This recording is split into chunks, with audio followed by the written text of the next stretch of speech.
Salut à tous et bienvenue dans ce nouvel épisode sur mon quotidien de plante addict. Alors ça fait longtemps que je vous avais pas fait une petite vidéo comme ça. Du coup ça va être un petit peu différent des autres semaines parce que j'avais filmé beaucoup de clips cet été pendant tout ce temps d'arrêt durant lequel je suis passée d'Instagram à YouTube. Du coup j'ai décidé un petit peu de vous compiler voilà, ce que j'avais filmé pour recaler petit à petit et refaire des vidéos que je peux vous poster tout de suite de la semaine en cours. Voilà, donc ça va être mon quotidien de plante addict, mais pendant l'été. Donc du bouturage, du rempotage, des nouvelles plantes évidemment qui sont arrivées. Et je voulais aussi vous parler pour la première fois d'une marque qui me tient à cœur et que j'utilise depuis longtemps. Voilà, je vous laisse découvrir tout ça.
Alors, je voulais profiter de la réception de mon dernier colis manucuriste pour vous parler de cette marque qui me tient à cœur et que j'utilise depuis plusieurs années, donc que j'ai testé et retesté, qui me tient à cœur parce que quand j'ai décidé d'arrêter les produits qui étaient mal composés, les produits de beauté notamment, ça a été difficile de trouver une marque qui proposait des vernis avec une composition qui respecte mon niveau d'exigence, et donc j'ai découvert la marque Manucuriste. Donc c'est une marque qui produit des vernis made in France, euh, dans lesquels ils ont enlevé les 12 ingrédients qui posent problème dans la composition des vernis. Donc c'est sans perturbateurs endocriniens, etc. C'est vegan, cruelty free. Et c'est des vernis, maintenant ils ont une gamme de vernis permanents. Euh, voilà, donc je voulais vous montrer les dernières couleurs que je me suis pris, et puis si ça vous intéresse, je pourrais vous en parler un petit peu plus, dites-moi en commentaire. Je voulais profiter de ce petit morceau de vidéo pour remercier très sincèrement la personne qui m'a envoyé ces Oya, donc c'est Reine des Pousses sur Instagram. Donc pour ceux qui n'avaient pas suivi la petite story, elle avait pris le temps d'aller chercher pour moi à la jardinerie Plantes pour tous ces deux Oyas que je cherchais. Donc voilà, les Oyas, c'est pas évident de les trouver en jardinerie. Et puis quand on les trouve, c'est pas du tout à ce prix-là. Là, j'avais vu sur la story d'une autre personne que Plantes pour tous vendait pour une fois des Oyas à 5 euros. J'étais assez désespérée de ne pas y avoir accès. Et voilà, j'avais lancé un appel au secours sur Instagram pour demander si quelqu'un se rendait dans la journée à la jardinerie. En fait, elle s'y rendait pas, elle y est allée expressément pour moi, voilà, pour m'acheter donc mon Oya Wayeti. Et puis finalement, il y en avait un autre et je lui ai demandé de le prendre. Voilà, à 5 euros le Oya, j'ai pas hésité, s'il y en a eu 15, j'aurais pris les 15. Voilà, donc vraiment du fond du cœur, merci parce que j'ai trouvé ça super sympa et puis voilà, enfin, elle avait rien à y gagner, elle s'est cassé la tête à aller me chercher les plantes, les envoyer. En plus, ça a été compliqué pour les envoyer parce que son bureau de poste était fermé. Enfin voilà, c'était vraiment adorable. Voilà. Alors je vous les montre. Donc ici, on a le Oya Wayeti. Donc ça, c'est un des Oyas que je cherchais depuis un moment. Ça reste dans les Oyas entre guillemets classiques, c'est-à-dire qu'on peut trouver quand on a de la chance en jardinerie. Moi, je ne l'ai jamais croisé, mais voilà, je savais que je pouvais le trouver. Donc j'essaye toujours de privilégier les achats en boutique quand je peux voir les plantes plutôt que les achats par internet au plus possible. Et donc voilà, celle-ci, je savais que j'étais susceptible de la croiser un jour, donc j'attendais. Bon, à ce prix-là, j'aurais pas pensé, mais voilà. Donc Oya Wayeti, qui a de super jolies fleurs. J'ai hâte du jour où il fleurira, et je vous montrerai ça bien sûr. Et le deuxième, et là je ne suis pas sûre de ce que c'est. En fait, je pense que c'est un Oya Crimson Princess. Donc moi j'avais le Crimson Queen, et là en fait je ne sais pas si c'est un Crimson Princess ou si c'est un Oya Carnosa tricolore. D'ailleurs, si vous avez une idée, surtout dites-le moi en commentaire, ça va m'aider. Alors moi j'avais donc pas le Crimson Princess, le Carnosa tricolore je l'ai, c'est un tout petit bébé de chez Plants. Je vais vous montrer. Voilà, donc j'ai l'impression que les feuilles de celui-ci sont plus rondes, mais il y a des endroits quand même où ça ressemble bien. Alors la couleur, ça serait plutôt ici que ça se ressemble, mais au niveau des feuilles, c'est là. Bon, je penche quand même plus pour un Crimson Princess. En tout cas, si c'était un Oya Carnosa tricolore, je n'aurais pas de regret, puisque le mien est identique depuis février. Je l'ai acheté en février, et ça c'est mon plus gros... Alors échec oui et non, parce que pour l'instant il reste... voilà, il ne meurt pas. Mais j'ai pas eu une seule nouvelle feuille. J'ai pas eu de départ de tige, rien du tout. Voilà. Donc, affaire à suivre. Enfin donc, si vous savez de quel Oya il s'agit, voilà, je veux bien que vous me le disiez en commentaire.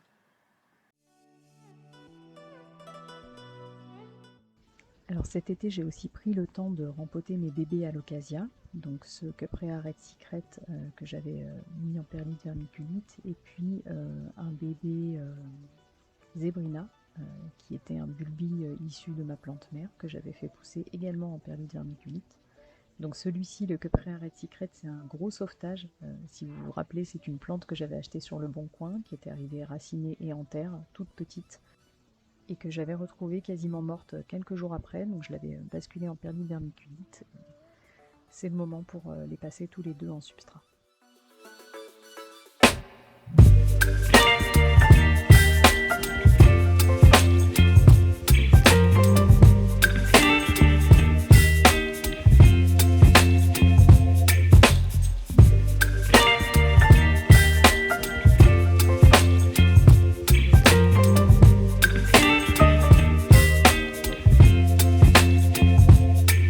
Baby, you give me ice and fire.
je suis en train de faire le montage de ces images que j'ai tournées cet été et je me suis dit que finalement ce serait sympa, comme du coup j'ai déjà une période de recul, de vous faire un petit update de ces plants. Alors, pour ce qui est des bulbilles d'Alocasia, tout va bien. D'ailleurs, pour les trois, tout va bien. Alors, pour l'Alocasia zebrina, donc elle m'a sorti une feuille de plus que ce que vous avez pu voir sur la vidéo.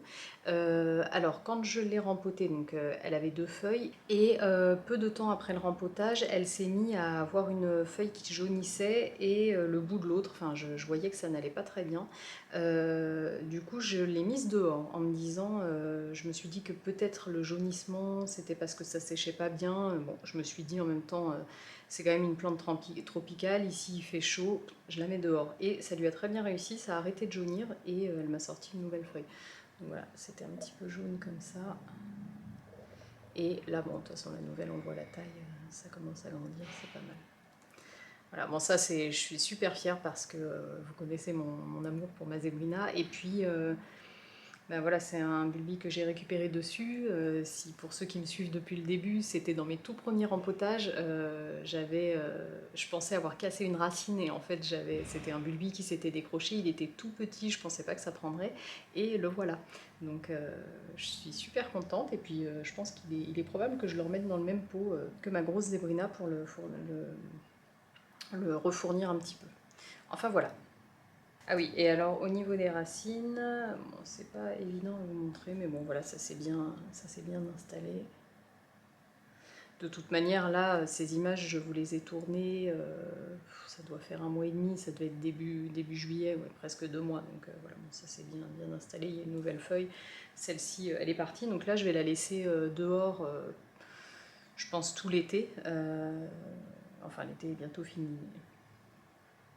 Donc celle-ci, je vais la laisser dehors, je pense tant qu'il fait beau, là, dans le sud, ça devrait durer encore un petit peu. Et puis dès que les températures commencent à se rafraîchir, en fait, dès que je vais récupérer à l'extérieur la même température que j'ai dans la maison, hop, je la basculerai à l'intérieur. Voilà. Et pour ce qui est de la Cuprea Red Secret, alors là, il y a eu de l'évolution. Donc la feuille, je ne sais plus s'il y avait 1 ou 2 feuilles sur la vidéo, bref, tout est tombé et elle m'en a sorti une nouvelle et alors là on est passé sur une autre taille. Donc elle clairement elle adore son substrat.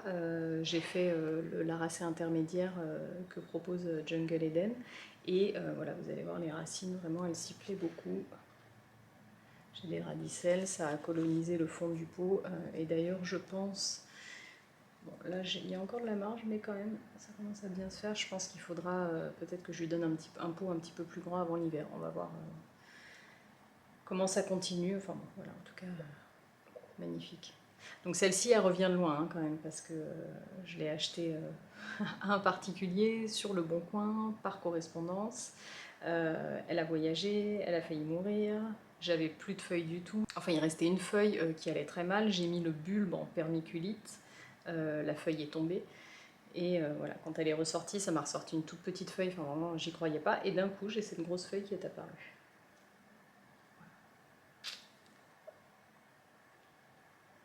Voilà. Magnifique. On dirait vraiment un espèce de bouclier. Hein. Voilà, donc Alocasia Cuprea Red Secret. Et enfin, la Calathea White Fusion. Alors ça, c'est toute une histoire aussi. Hein. Cette plante, c'est une plante que j'ai voulu pendant longtemps. Je pense que je ne me serais jamais décidée à l'acheter à cause de son prix, toujours. Hein, un peu toujours les mêmes raisons. Moi, les plantes comme ça, très fragiles et très chères, je ne m'y tente pas. Et puis celle-ci, j'entendais vraiment qu'elle était super difficile, qu'elle brunissait. Alors, elle est très belle cette plante, mais elle est très belle quand elle va bien.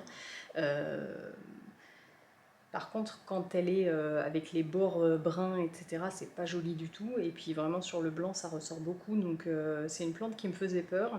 Et puis j'ai eu l'occasion d'en avoir une par un échange, donc avec un particulier aussi, sur le groupe Trocta Plantes Rares. Et je l'ai échangée contre une bouture de Manjula. Et voilà, donc quand elle est arrivée, elle était dans de la sphaigne. Et je me suis un petit peu posé la question, j'avais envie de la rempoter tout de suite pour lui mettre un beau petit cache-pot, etc.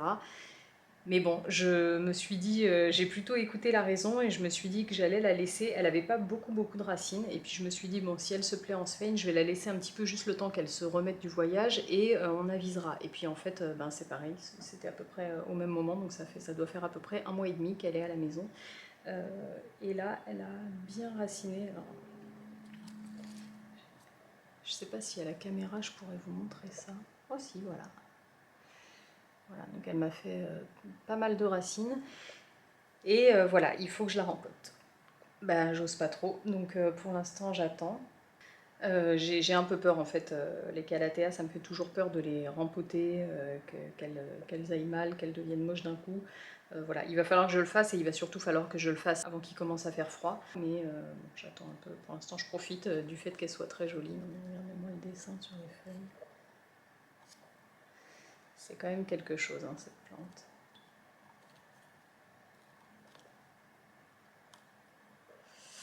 Voilà. Donc je voulais vous faire quand même un petit retour sur ces 3 plantes parce que ben, en fait entre le temps, entre le moment où je l'ai filmé et maintenant que je monte la vidéo, et ben, il y a eu une belle évolution. Et voilà, c'est la fin de cette vidéo, j'espère que ça vous a plu. Je profite de cette petite vidéo pour vous dire qu'il y a actuellement un concours en cours sur ma page Instagram pour gagner un ficus tinéké et une petite station de bouturage. Voilà, c'est pour vous remercier, pour fêter mes 1000 abonnés sur Instagram. Donc si vous ne l'avez pas encore vu, je vous invite à aller jeter un œil. Et puis si vous avez aimé cette vidéo, eh ben, n'hésitez pas à mettre un petit j'aime pour me soutenir. Je vous souhaite une bonne semaine et puis je vous dis à dimanche prochain.